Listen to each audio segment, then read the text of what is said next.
So the design, look, feel of your home, what Temple Symphorium is, do you feel like this is an artistic expression of the two of you? I know that you primarily built it, but do you think that it represents who you guys are? Mm-hmm. Absolutely. Yes, one of the things that we discovered early on is that in order to host a heart-centered celebration, if people come in and they get lit up by what they see, and their heart starts to open by what they see, decor can actually have a mood-altering effect on people. So we started to do that at our old home. So people would walk in and go, "Oh, I had no idea this kind of place was here." We lived on the second floor and just looked, In a very nondescript building. yeah, so you wouldn't expect anything like that inside. And people would walk in and they'd suddenly get a smile on their face. Wow, what is this? What goes on here? And the same thing here. We learned that that's really useful to just light people up. And again, bring out the inner child. It brings out a certain level of innocence. And innocence also has to do with unmasking or with de-armoring, just by definition. So people come here and they feel more authentic and they act more authentic than they often do in regular life. And it's not just for celebrations, it's also for the meditative gatherings we have, for Preston's gong washes, for my healing sessions, for my healing classes, for everything we offer. People usually come in and they're like, wow, this is amazing. One of the things I noticed, because our space is so much taller than the old space used to be, our former home had, I think, 9 or 10 foot ceilings in some places, like maybe 8, 9. 9, yeah. Okay, yeah. And in here, we have a 19-foot ceiling, and what I've noticed every time someone comes in is when we bring them around the corner into the living room, they automatically start looking up. And what I know about body language and about how our bodies are, it's like this is a very, very closed position, very hunched over, protecting, the vital organs. This is open. This is more vulnerable. You're bearing your heart, your throat. So what I see is that when people come around, they're like, wow, it's not just emotionally opening up, but it's also this physical sense of just being able to open up and relax into this space.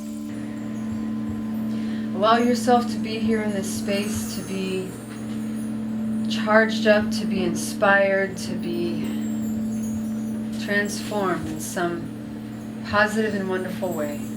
The temple.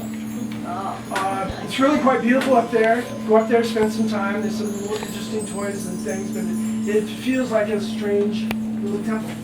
Off. The next one's going to be a blacklight, stained glass kind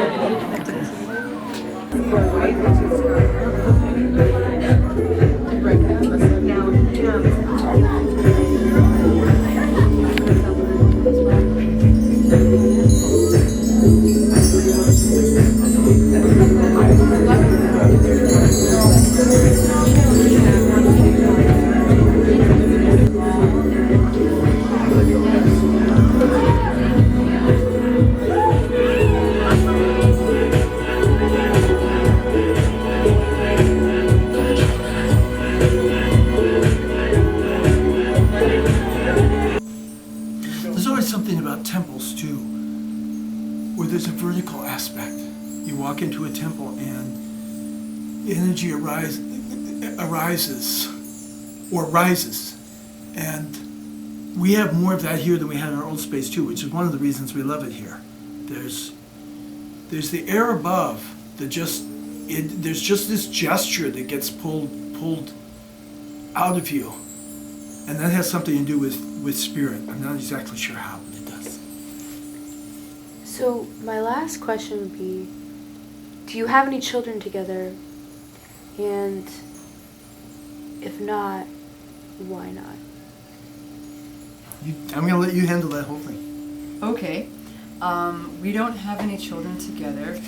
We have 3 cats. We have events together.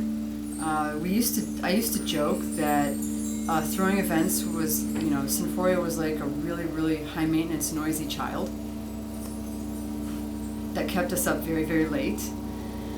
And I could go on with the metaphors there, but I think you get the picture.